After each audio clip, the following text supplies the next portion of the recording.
तो hello and welcome back to my another video. तो दोस्तों आज है 13 तारीख और मेरे एग्जाम का और कुछ ही दिन बाकी है, क्योंकि 22 तारीख को मिनिमम 9 और या 8 9 दिन ही बचा है। तो मैं ना इस 8 और 9 दिन में तो मैं पढ़ाई कर ही रहा हूँ, सोच रहा हूँ कि 80 तक मेरा स्कोर पहुंच जाए किसी भी तरह। तो नॉर्मलाइजेशन में अगर मार्क्स मिला तो मिनिमम 90 तक जाएगा तो मेरा सिलेक्शन होने का चांस रहेगा। तो मैं यही उम्मीद किया हूँ, बट अब देखते हैं क्यों नहीं से मतलब लास्ट डेट तक मेरा कैसा रहता है, पेपर कैसा आता है। क्योंकि 4th शिफ्ट में एग्जाम है तो बहुत कोई बोलता है कि 4th शिफ्ट में पेपर हार्ड आता है। तो आप लोग कमेंट करके बताना कि पेपर हार्ड आता है कि नहीं। मैं तो यूट्यूब में देखा था, बट यूट्यूब में सब बोल रहे थे कि नहीं नहीं पेपर नॉर्मल ही आता है, सब शिफ्ट में बराबर आता है। कोई किसी शिफ्ट में ऐसा नहीं है कि 4th शिफ्ट में ही हार्ड आए। कोई भी शिफ्ट में हार्ड आ जाता है, कोई भी शिफ्ट में ईजी आ जाता है, उसका कोई ठीक नहीं है। आप लोग कमेंट करके बताना कि आप लोगों को जानते हो कि नहीं कि 4th शिफ्ट में आता है कि नहीं हार्ड। थोड़ा डर भी लग रहा है, क्योंकि हार्ड शिफ्ट में गाइस मेरे को एग्जाम देंगे तो फिर दिक्कत हो जाएगा। देखते हैं, 4th शिफ्ट पड़ा है 22 तारीख का दिन।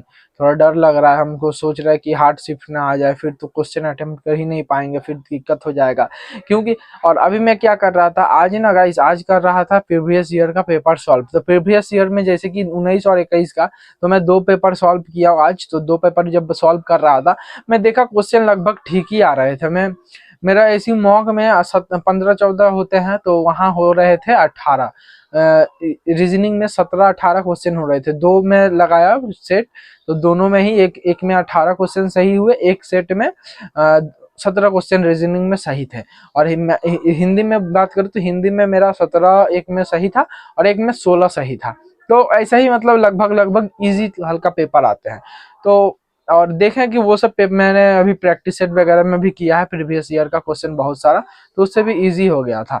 और मतलब मैथ वगैरह में तो लगभग वही टाइप का क्वेश्चन आता है, नॉर्मल इजी टाइप का ही, मतलब ज्यादा हार्ड नहीं देता है। जैसे कि मॉक में थोड़ा हार्ड लेवल का क्वेश्चन रहता है ना, तो मैं देखा पूरा पेपर को, तो पेपर में ज्यादा हार्ड लेवल का क्वेश्चन नहीं रहता है। तो मैं कुछ कुछ मतलब एक एक तो इतना इजी दे देता है कि उसमें पेन चलाने का जरूरत ही नहीं है। वैसा भी क्वेश्चन मेरे को इस प्रीवियस ईयर का क्वेश्चन में मिला, मतलब पेन उठाने का जरूरत ही नहीं है। आप नॉर्मल ही मैथ का उस सवाल को मतलब माइंड से ही कैलकुलेशन करके उसका आंसर दे सकते हो, इतना इजी क्वेश्चन आता है। तो मेरे में 2 शिफ्ट में दोनों में ही वैसा 2 क्वेश्चन था, दोनों ही सही हुआ।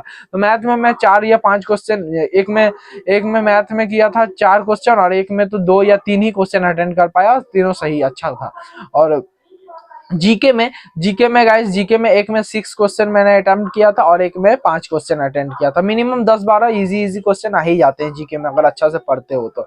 अगर अच्छा से पढ़ोगे तो और 10 12 तो कर ही लोगे। अगर नॉर्मल पढ़ के अगर जाओगे तो मिनिमम 5 से 6 क्वेश्चन आप लोग कर सकते हो, नॉर्मल पढ़ के जाओगे तो। मैं यही कह सकता हूँ। तो मैं कोशिश करूंगा कि मैं किसी तरह मैं 10 तक मतलब 10 क्वेश्चन करके आऊँ जीके वगैरह में, और मैथ में मिनिमम 8 क्वेश्चन करके आऊँ। क्योंकि कुछ कुछ इजी, जैसे चक्रवृद्धि ब्याज वाला क्वेश्चन बहुत ही इजी आता है गाइस, बस उसका थोड़ा कॉन्सेप्ट आपको पता रहेगा तो आप पूरा सवाल कर सकते हो। चक्रवृद्धि ब्याज या सीआई एसआई का मतलब अच्छा अच्छा सवाल आता है। तो मैं भी वही कोशिश कर रहा हूँ कि एसआई सीआई तो मेरा हुआ नहीं है, तो उसको मैं कुछ दिन में ना गाइस एसआई सीआई को मैं करने का कोशिश करूंगा, क्योंकि उससे इजी इजी सवाल आता है और सब करने लायक रहता है, जल्दी हो भी जाएगा। तो मैं वही सोच रहा हूँ कि सीआई एसआई को मैं आज अभी कंप्लीट करूंगा। अभी प्रैक्टिस सेट वगैरह भी लगाना है तो उसको कंप्लीट करूंगा, फिर प्रैक्टिस सेट वगैरह भी लगाऊंगा जीके वगैरह का। तो मैं यही सोचा हूँ। तो आज का प्रैक्टिस मतलब मैं प्रीवियस ईयर का जितना भी क्वेश्चन लगाया मिनिमम अच्छा मेरा एक मतलब जोड़े हैं। तो इनकरेक्ट वगैरह छोड़ के मतलब इनकरेक्ट जो आ ही रहा था बस उतना ही अटेम्प्ट करके मैं उसी का मार्क्स जोड़ा हूँ।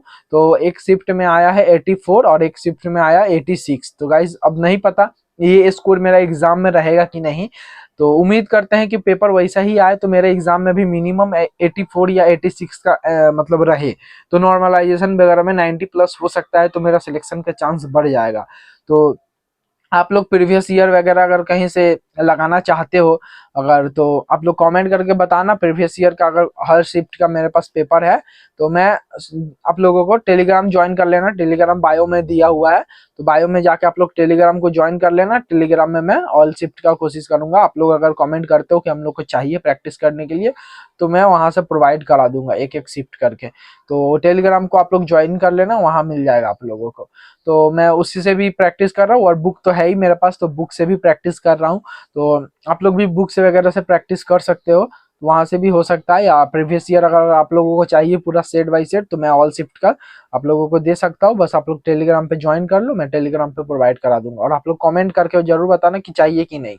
तो बस इतना ही, और आज के वीडियो में ज़्यादा नहीं बोलेंगे क्योंकि और अभी हमको मैथ भी करना है थोड़ा, और प्रैक्टिस सेट भी लगाना है। तो आज सिर्फ सुबह से वही प्रैक्टिस सेट लगा रहे थे प्रीवियस ईयर का। तो प्रीवियस ईयर का क्वेश्चन लगभग लगभग इजी आया था, मतलब हर शिफ्ट में अभी नहीं किए हैं, 2 शिफ्ट किए हैं। आप सोच रहे हैं कि इतना प्रीवियस ईयर का क्वेश्चन भी लगाते रहेंगे, उससे क्या होता है ना, मोटिवेशन मिलेगा गाइस आप लोगों को कि नहीं मेरा स्कोर इतना डाउन नहीं हुआ। मॉक में ना गाइस क्या होता है, कम नंबर आने से ना डिमोटिवेट फील होता है, लगता है कि ये अब मार्क्स आएगा कि नहीं, निकल पाएगा कि नहीं, ऐसा ऐसा थॉट्स आता है। तो इसलिए मैं क्या करता हूँ, प्रीवियस ईयर का क्वेश्चन लगा रहा था। प्रीवियस ईयर का क्वेश्चन में गाइस आपका स्कोर भी सही रहता है, आपको मोटिवेट मिलेगा। तो बीच बीच में आप लोग प्रीवियस ईयर का क्वेश्चन लगा सकते हैं सेट बाय सेट, उससे आप लोगों को मोटिवेट भी मिलेगा, और आप लोग मतलब डिमोटिवेट नहीं होंगे, और आप लोग अपना पढ़ाई जैसे कर रहे हो वैसे करते रहोगे। मैं तो गाइस पूरा डिमोटिवेट हो जा रहा था, तो फिर मैं क्या किया, प्रीवियस ईयर का सेट लगाने लगा। तो अभी ठीक ठाक है, अब मजा आ रहा है पढ़ने में। तो स्कोर थोड़ा जब दिखने को मिलता है ना गाइस, जो हाँ इतना एक्सपेक्ट जो किए थे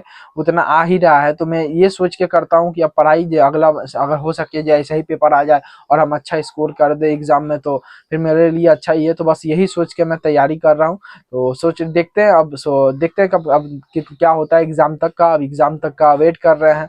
अब एग्जाम में जो होगा, कैसा पेपर आएगा, कैसा शिफ्ट आएगा, तो थोड़ा दिमाग में तो टेंशन है ही कि क्या होगा क्या नहीं होगा।